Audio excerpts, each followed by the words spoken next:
અને રાજકોટથી મહત્વના સમાચાર। રાજકોટમાં વધુ એક સમૂહ લગ્નના આયોજકો વિવાદમાં આવ્યા છે। સમૂહ લગ્નમાં આપેલી સોનાની વસ્તુઓ ડુપ્લિકેટ નીકળી છે। કોળી સમાજના આગેવાન વિક્રમ સોરાણી વિવાદમાં આવ્યા છે। કુવાડવાના ઉદ્યોગપતિ પિન્ટુ પટેલ પણ વિવાદમાં આવ્યા છે।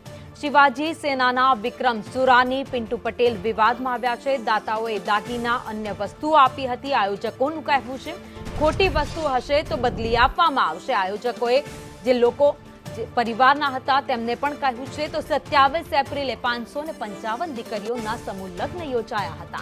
राजकोट पोलीस कमिश्नर कचेरीमां समग्र मामले अरजी करवामां आवी छे।